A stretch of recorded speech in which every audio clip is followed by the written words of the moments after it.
दालमा पानी कति अलिक बेसी लाग्नुपर्छ यो त्यहाँदेखि लगाउ यो चाहिँ नलगाउँ न यो पुरा गनाउँछ यो नलगाउँ एउटा लगाउ न नलगाउँ पुरा गनाउँछ यो नमिठो खाल गनाउँछ कष्ट गुदी भन्दा कष्ट बेसी भने जस्तै चिसो भएन त काम छ है यस्तो घाट्यो भने चाहिँ किन खाएको होला किन ल्याएको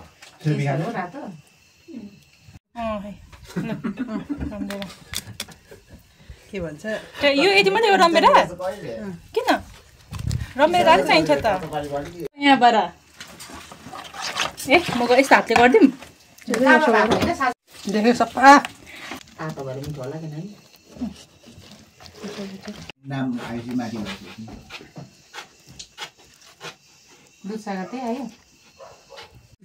म आज चाहिँ सन्जुले दामी हेरेछ मैले यस्तो सोचेँ मैले फिला हेरेँ टक्कै गरेर होइन यहाँ मैले भने बिरियानीमा चाहिँ फिला दामी हुन्छ भनेर के मैले फिला भनेको नि बहिनीले होइन मासु हुनुपर्छ भनेर मैले मासु ल्याएको नि बहिनीले गर्दा होइन यो मात्रै हुन्छ नि मासुको टेस्ट आउनु पर्यो नि मसलाको मासुको टेस्ट मासुको मसलाको टेस्ट मासुको टेस्ट दामी देख्यो सानो खालको त्यहाँ दामी छ त यहाँ यसमा भेटेको थिएन बराबर कुन त यो इन्फिनिक्स उयस पनि निस्किन्छ है खुट्टा यस्तै छ नि कुनै अलि टाढबाट गर्नु ठुलो देख्छ यो तपाईँले अघि तेल यसरी लगाउनुपर्छ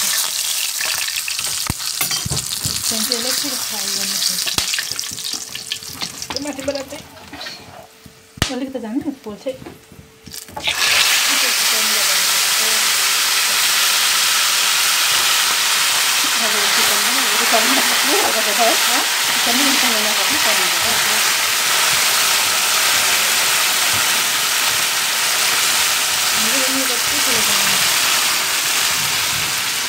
अब चाहिँ यसरी लगाउनुपर्छ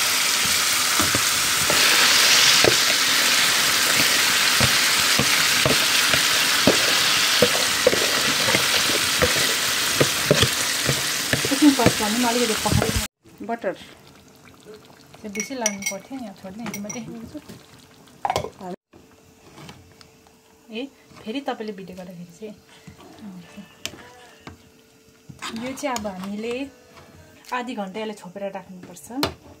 खुट्टाभित्र होला कताभित्र हाल्नु यो चाहिँ खास अगाडि लाउनु पर्थ्यो तर अब मैले चाहिँ अब भुलेर चाहिँ अहिले भन्दै यो यो चाहिँ बिरयानीको चाहिँ यतिको प्याकेट हुनुपर्छ होइन हड्डी छुट्टै गर्नुपर्छ त्यसरी अलिक खरिएको थिएन है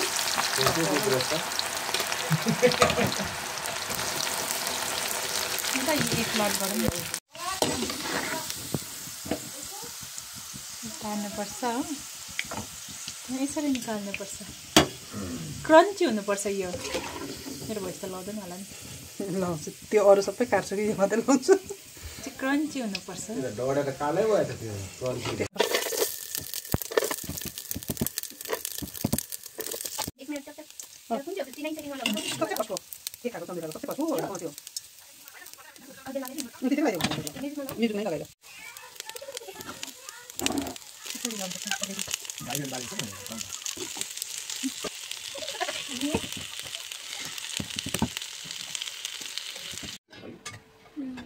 योलाई चाहिँ फेरि हामी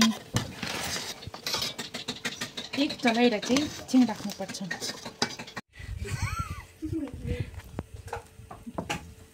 यो चाहिँ नि हो यस्तो गरेर चाहिँ चलाएर सबै रुट छटिनुपर्छ छिटाउनुपर्छ त्यहाँदेखि चाहिँ यस्तो गरेर चाहिँ यो त्यो गऱ्यो नि दालमा पानी